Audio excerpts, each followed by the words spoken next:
Please feel free to move about. I know we needed a little bit of a break here. And I'd like to ease into part 3 of our workshop this morning around creating an inclusive curriculum and really fostering and imagining what a mentoring institution looks like at our schools.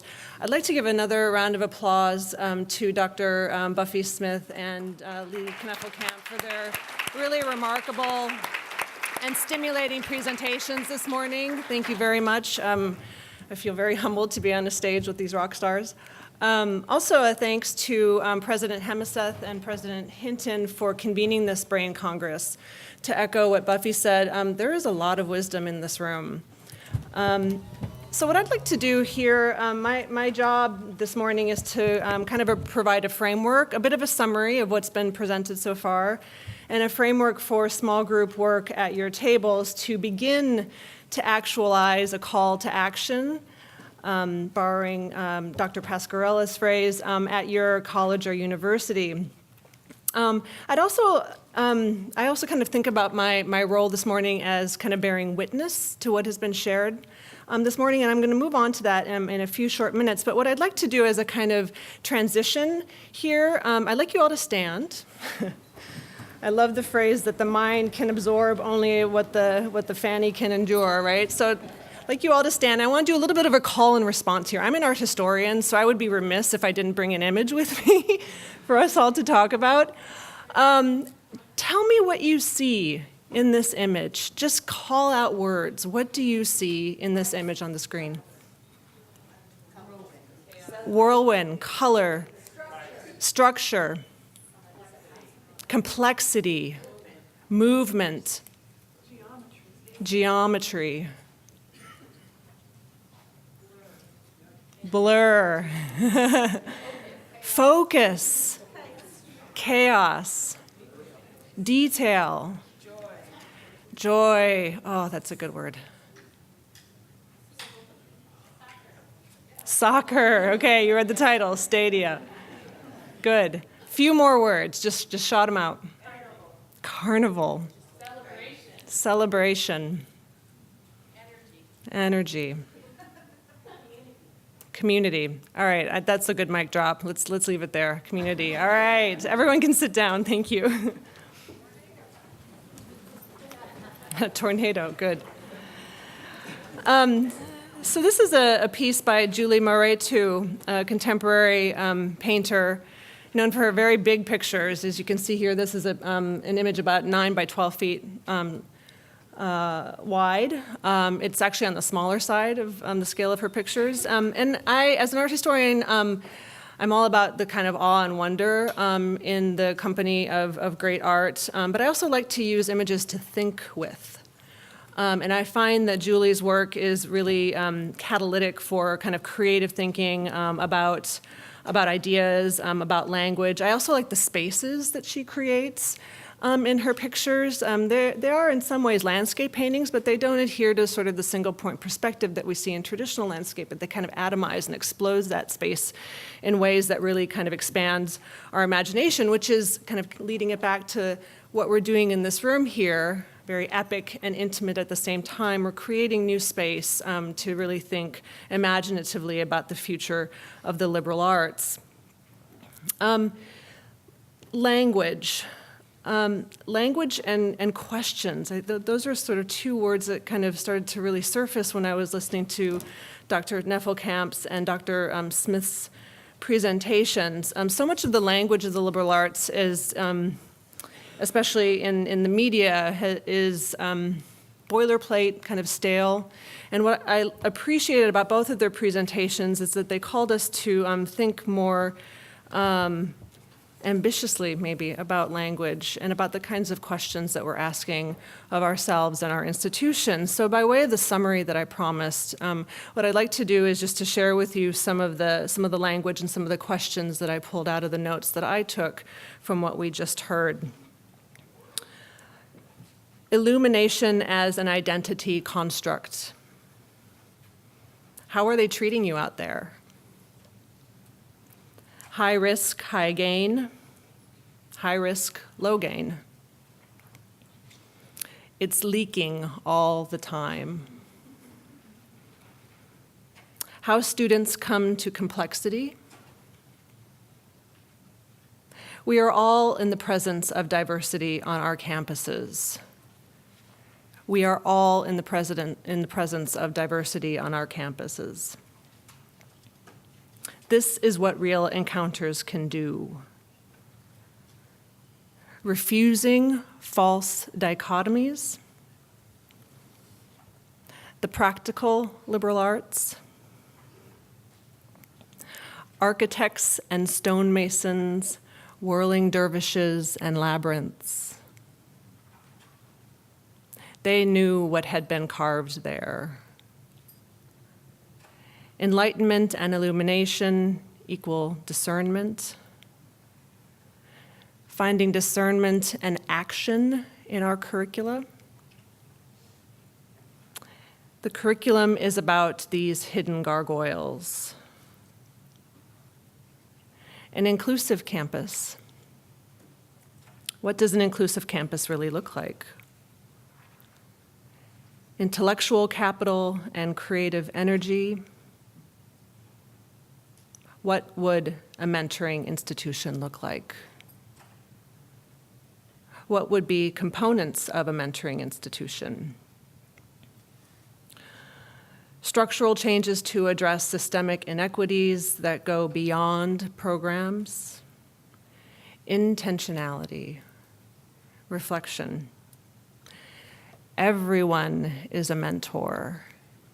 Everyone is a mentor.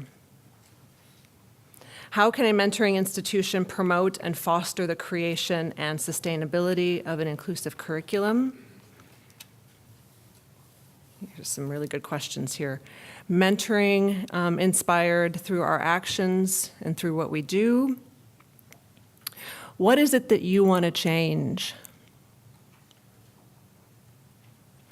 How do we start to model the change we want to see?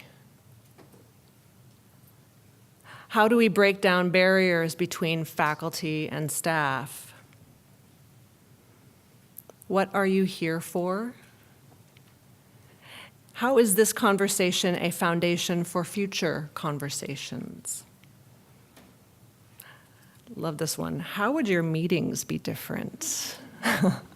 Really? How would your meetings be different?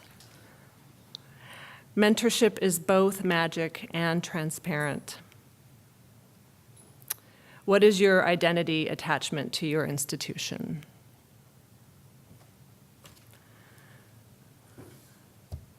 So that's just a sort of some highlights that I plucked out. No doubt you all chose some really good excerpts from what we've learned this morning. And I want you to bring that wisdom to bear on the conversations you're about to have in your small groups, with your teams, and as individuals.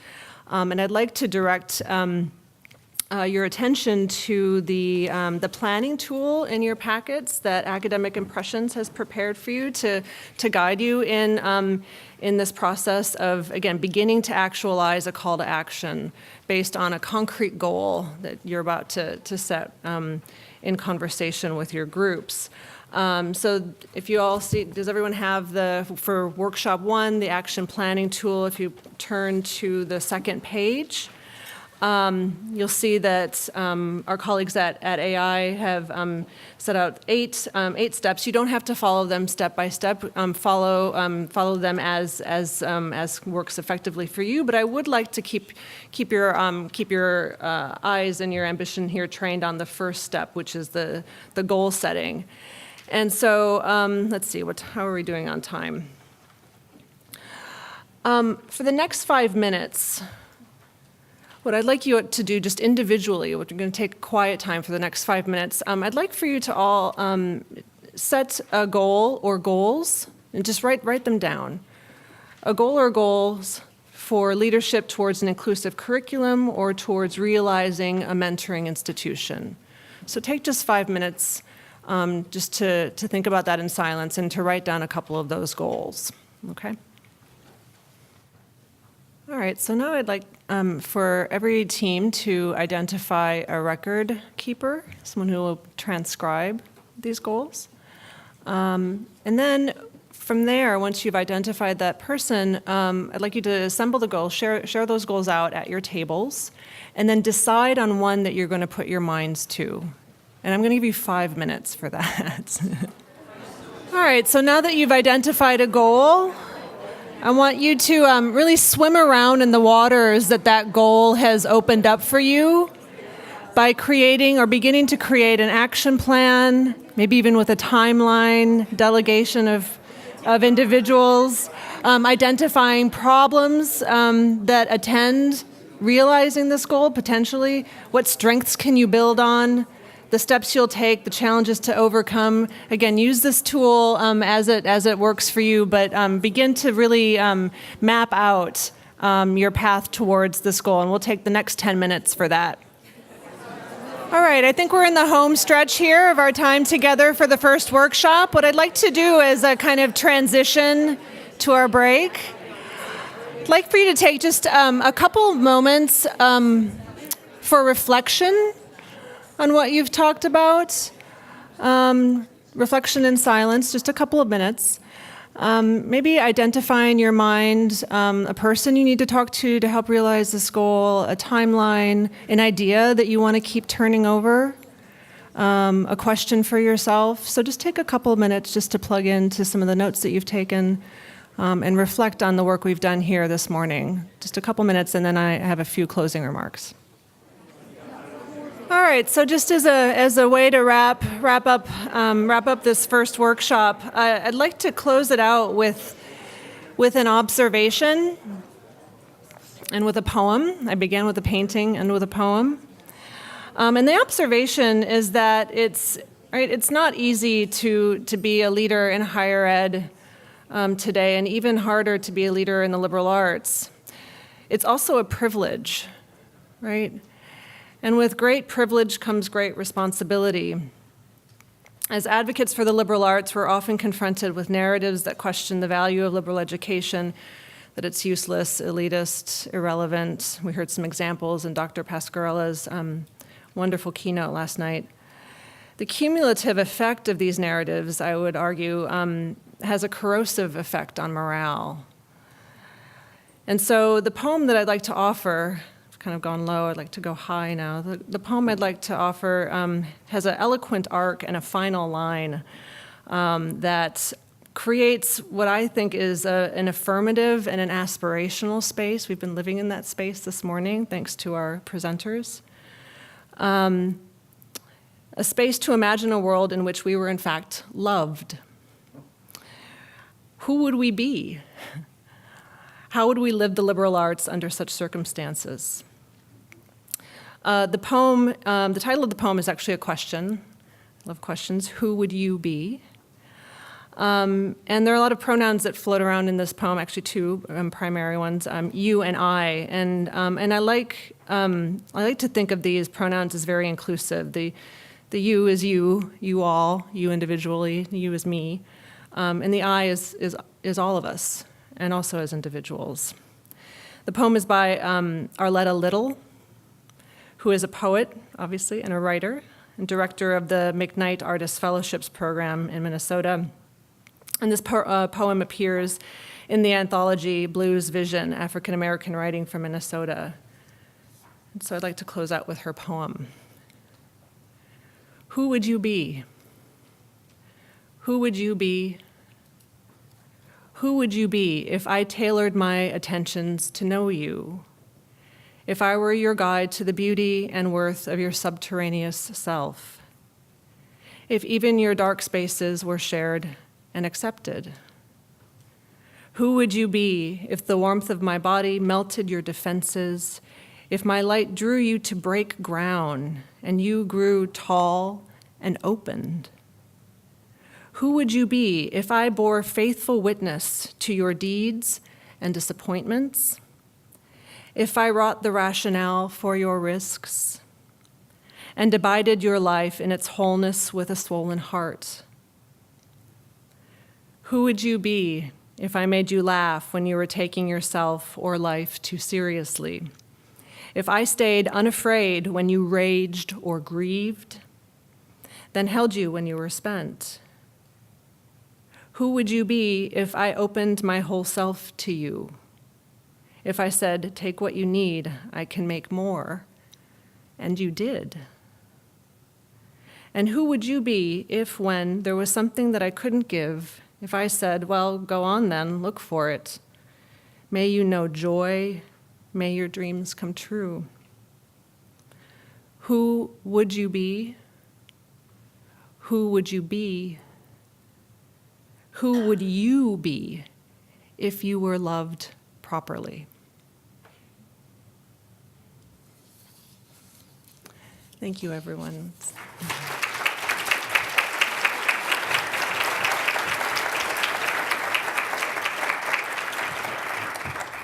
So we'll adjourn for a 15-minute break. 15 minutes, is that right? Yeah, 15-minute break.